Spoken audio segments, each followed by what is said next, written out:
Hi, my name is Frank Schaefer, and I grew up in the evangelical religious right. I left that over 40 years ago after I began to question our commitment to things like the anti-abortion movement, anti-feminism, anti-gay rhetoric, and all the rest. And it's been a long journey, but it gives me a perspective on those who believe certain things with absolute certainty about religion, certainty that they hold so close to their hearts that they are willing to commit crimes and even terror because of that certainty. And that's the perspective that I bring to what's been happening in the Middle East. And I have views on what has been happening that are a little different than other people's. Let me sum it up this way. What is going on now in the Middle East is the best argument for atheism, agnosticism, fact-based research, science, empirical evidence, reality that could be made. When you have a group of people, such as the Christians, the white Christians that came to the United States, the interlopers, who took the land that belonged to Native Americans and did so on the basis that we have a book, and this book is the truth, and it gives us the right to this land to be claimed in the name of our God. When you have a government in India sending assassins out to murder those asking for independence or their own state or freedom from persecution in the Sikh community in India in the name of Hindu nationalism, we have the truth. Our land belongs to Hindus.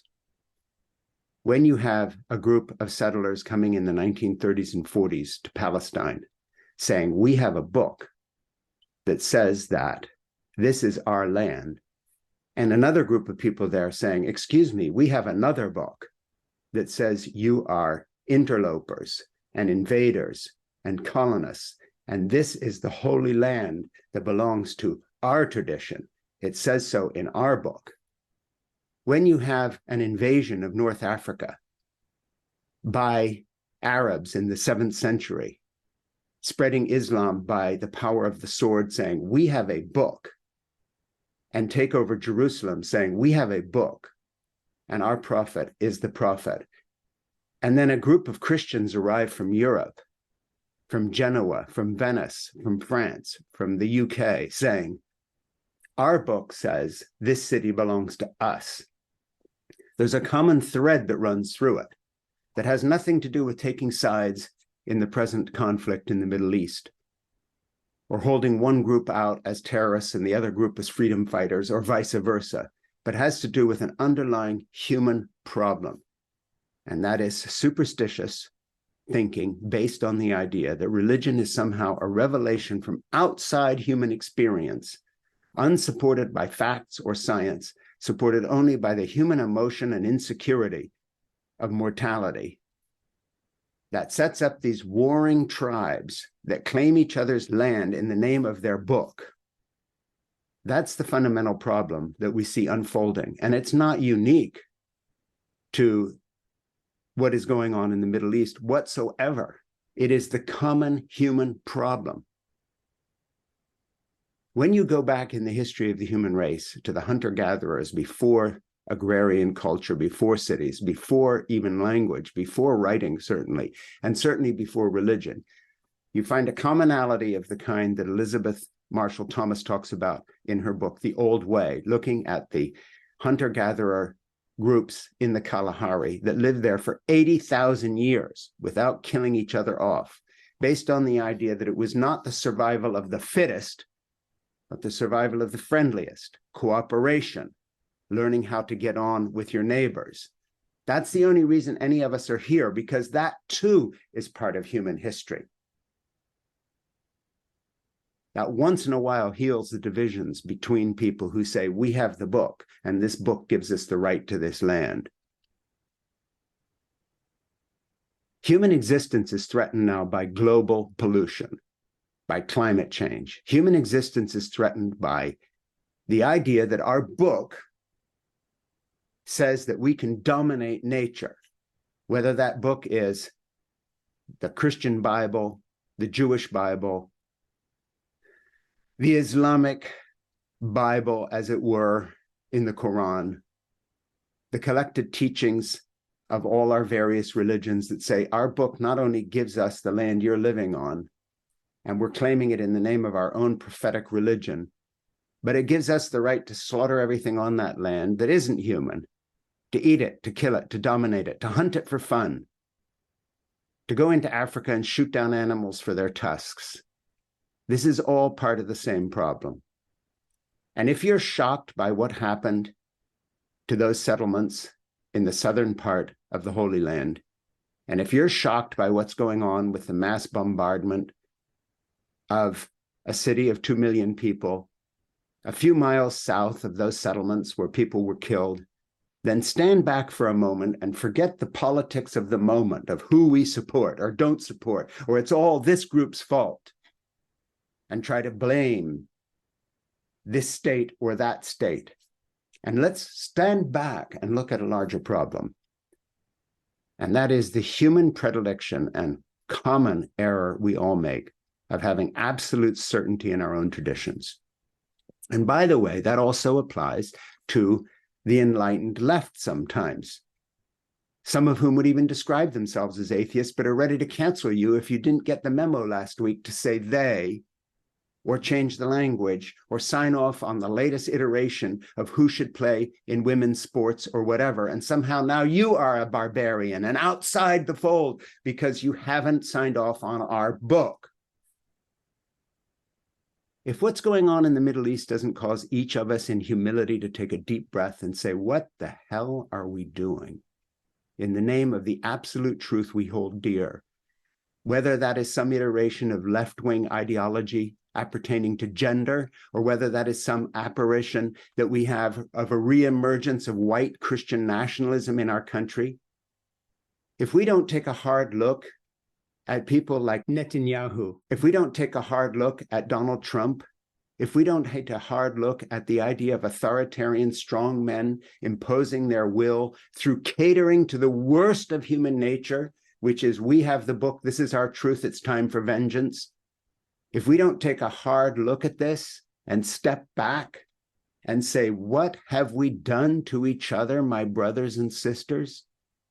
Where are our certainties leading us?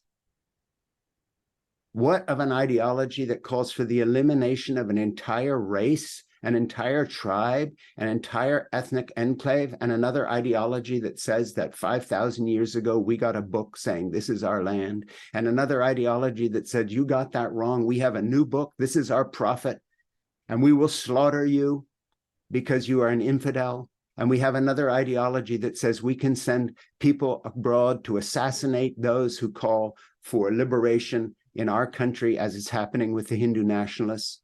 And we have another group that says we are Hungarians and we are white and we are Christians. And by the way, we managed to deal with our Jewish problem in the 1930s and 40s in the name of Roman Catholicism and the Christian book that opened the door for not just pogroms and the horrors that the Jews have suffered through Christian history from people who said, yes, but it's our book.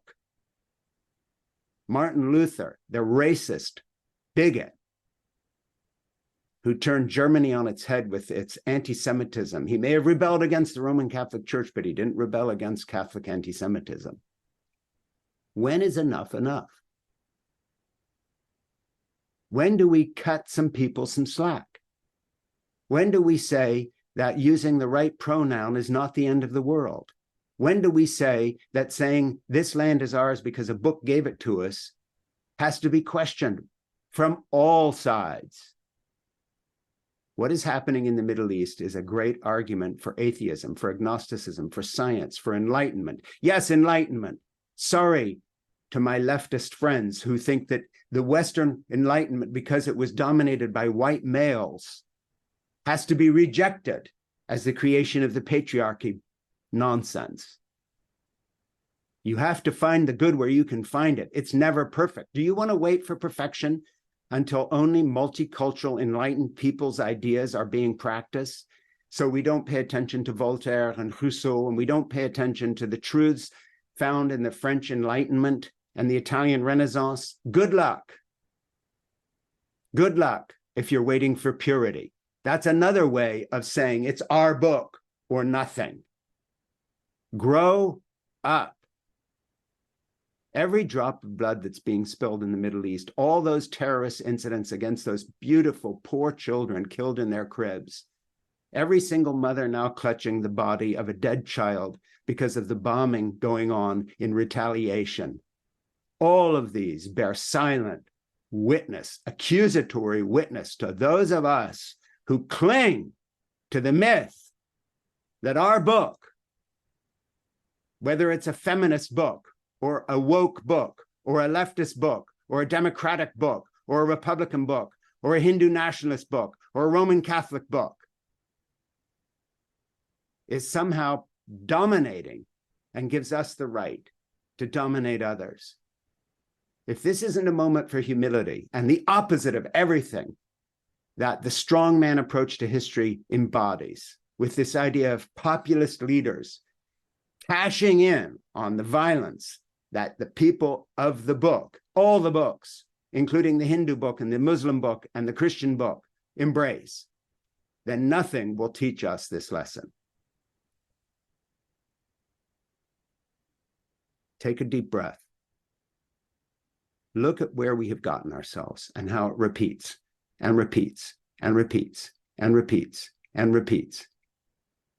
And by the way, nobody's off the hook, and that includes Native Americans who, when they arrived here, slaughtered all the big mammals without thinking about it. And they didn't have a Christian book or a Jewish book telling them that everything belonged to them and it was okay to do this. It's human nature, and it's broken, and it's evolving. There are no good guys. There is no perfection here. And if you're waiting for perfection to claim the right of enlightenment and science and forward-thinking motivation to make the world better, we can't get anywhere. We have to stop. And we have to have some humility. And we have to say we are lost. And we have to say we are hurt. And we have to give people room to make mistakes, and that includes people like me who still pray even though I'm an atheist. Why? Because my mother taught me to. Do you have a problem with that? It's my psychological need. Just like it's the psychological need of people to gather in a kibbutz, or the psychological need of people to pray a multiple number of times a day so that they feel that they are continuing a tradition given to them by their grandparents. What's wrong with that? Nothing. Give people room even to make mistakes and believe things that are patently false. But let's draw the line at saying, let's kill people if they're on the wrong patch of land. Let's enslave people if they have the wrong color skin, because our book says it's okay. I'm sorry, but the Enlightenment and the Renaissance, starting in the 13th and 14th century, showed a better way, and Martin Luther King showed a better way.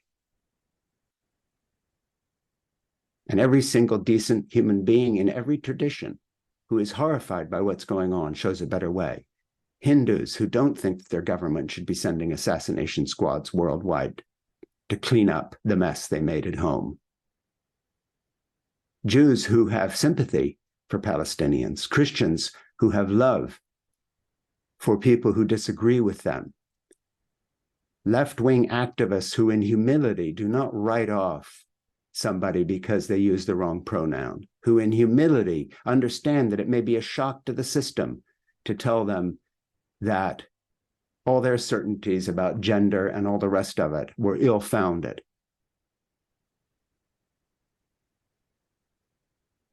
The biblical adage of who is without sin should cast the first stone, speaking of the book, applies here. None of our tribes have done much to have pride about. And that includes the Enlightenment leaders, by the way, who stood back as the French Revolution turned into a bloodbath. Very similar to what's going on in the Middle East right now. And thousands of innocent people were guillotined. It always goes haywire because certainty leads to bloodlust. None of those terrorists stormed into any of those kibbutzim screaming, but I could be wrong. The leaders of Israel right now are saying everything but, maybe we made a mistake. The Hindu nationalists are not stopping and looking in the mirror saying, there, but for the grace of God go I. I could be wrong. The great sin of humanity, and I use the word advisedly, is a lack of humility. And from that comes everything else. And sadly, religion has done so much more harm than good. We need more science. We need more facts. We need responsible billionaires who make sure that their sites like X and others are not, in the name of free speech, a supermarket of lies, a supermarket of bigotry, a supermarket of anti-Semitism, a supermarket of hate. Because their book, they worship free speech. They worship this libertarian, ridiculous idea that nobody is anybody else's brother's keeper. And that it's my freedom. That's another book. Step back, take a deep breath, shed a tear, mourn with those who mourn.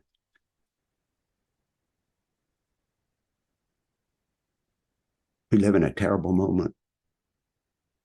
This morning I was walking my dog Zip, thinking about what I would say now.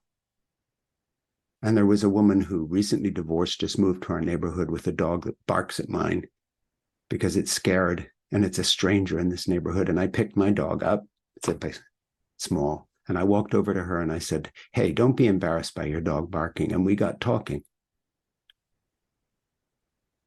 And I found out her name and I showed her where I lived. She's got that dog because her brother just had an accident and had back surgery. And the dog has come to my neighborhood scared and barking at everybody. And everybody's avoiding this lady because she's different. She's new. We haven't seen her on our street before. Find a way, if I could put it this way, to pick up your dog and go over to that stranger. Say, welcome to the neighborhood. I didn't ask her what she believes, which book she holds to be true. I just said, welcome to the neighborhood. And you should have seen her face light up. There's safety in a neighborhood where you know each other and care for each other. That's the only way there'll be resolution anywhere in this world. Welcome to my neighborhood. My name is Frank Schaefer.